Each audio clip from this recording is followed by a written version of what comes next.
Hi, and welcome to another episode of Sustainable Photography. I've been sending out a few offers and also wrapping up some web design projects. So I thought maybe it would be a good time to record some episodes on websites. So I've mapped out 3 different episodes, and I wanted to talk about why you should really focus on your website, how much it matters, what you can do with your website to make sure that it actually gives you clients, and some of the biggest mistakes that I see photographers making on their websites. So I hope that's interesting. And I'm going to be spreading the episodes out. So you just have to wait and see until they get published. This week I have an exam in coaching and motivational theory, which I'm actually quite excited about because my exam is a practical exam where I'll actually be coaching someone. And next week I have my exam in performance psychology and mental training. And if I pass the exams, then in January, I'll be a certified coach and mental trainer, which is really exciting. And I'm already taking parts of what I'm learning into my mentoring program. And I think that the benefit of that knowledge is just going to keep growing. So really happy that I made that decision of signing up for an actual full-time study, even though it's another thing to add on to the mental load, definitely. I'm also considering if I should make some more Norwegian content or not. If I should just stick to English, if I should, create some more Norwegian podcast episodes. About half my listeners are Norwegian, so do let me know if you think that's a good idea. When I started out, I really wanted to be a small fish in a big sea. Like, I honestly wanted to be invisible. I wanted to do what I do, but not have anyone notice me. And while that is still true, I do wish that I could just do what I do and run my business without really being seen. I also know that having a business while you're invisible, that is, I would say, almost impossible. So being visible and having a presence is quite important. So I think maybe it's time that I work towards some more visibility.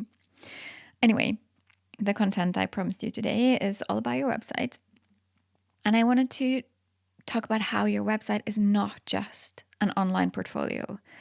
It's actually like the foundation of your marketing, or it can be anyway. So I want to talk about why that is. Because your website is yours. You own it, of course, a little bit depending on the platform, but in general, you own your website. The content is yours. You can do whatever you want. You can post about whatever you want, and no one can take that away from you. Social media, on the other hand, that's not really up to you, what gets shown and what you're allowed to post. And you're always at the mercy of the algorithms. And that is hard work. It's kind of never ending how much you have to post and show up. And while I don't think you should rely solely on a website, having a website is definitely a good idea to have next to your social media. Also, social media is it's a great starting point. And most of us should have a social media profile, because not only for marketing, but also for going deeper, for having our clients get to know us better. But when you want to work with someone and when you want to charge a decent rate, most clients will expect professionalism. And if you have a great website that really shows your brand, that is going to be part of what makes them trust you. It's going to show that, okay, so I can rely on this person because, well, not just because they have a website, but if your website is professional looking, if it's easy to navigate, and if they can see more about what they can expect, then it's going to make it so much easier for them to see that you're the real deal.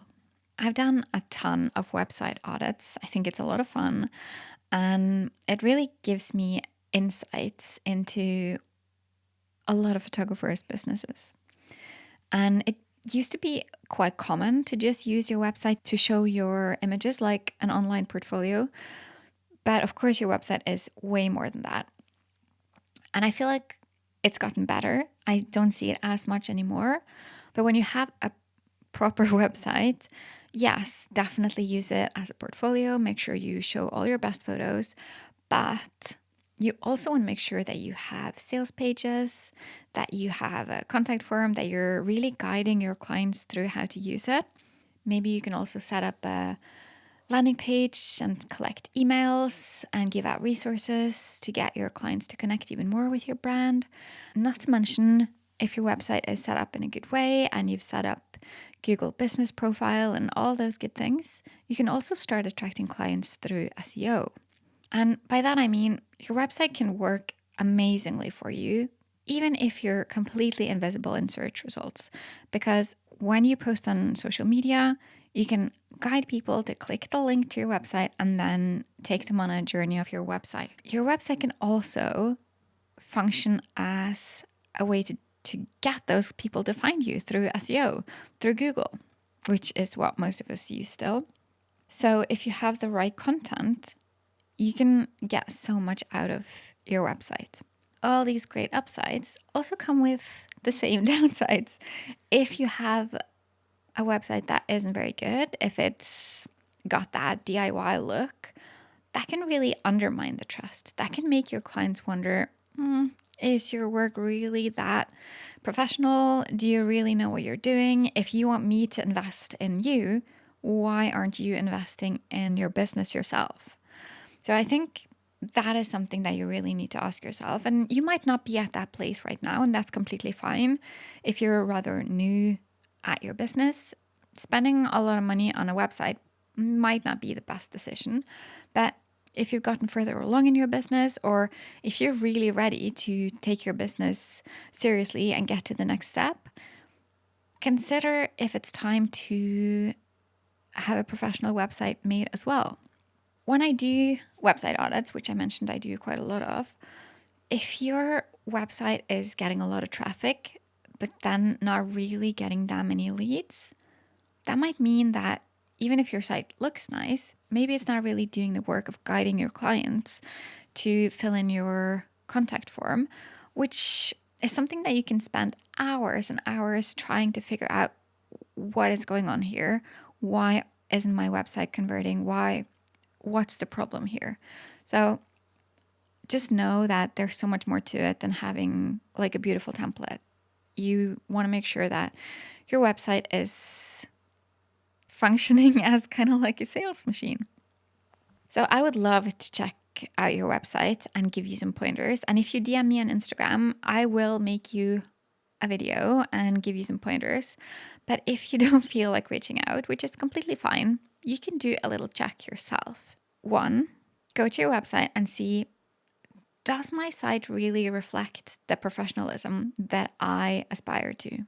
Does it really show my brand off in the best way? Am I choosing my best photos?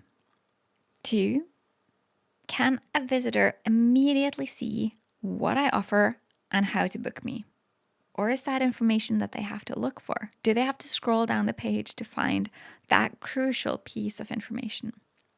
And 3, does my website feel as strong as my social media presence? And also 4, does my contact form work? Okay, thanks for listening and being there for one of my favorite topics, using your website for marketing. And next up in one of these website episodes, we'll talk about what exactly makes a photography website irresistible to your ideal clients. So I'm excited for that too. In the meantime, as I said, go over to Instagram. You'll find me at Ingvild Kolnes. That's INGVILDKOLNES. Feel free to ask me to check out your website. Or if you already know that your website isn't good enough, that you feel like you're losing out on potential clients, I'm also accepting new web design clients. So don't hesitate to ask me about that as well.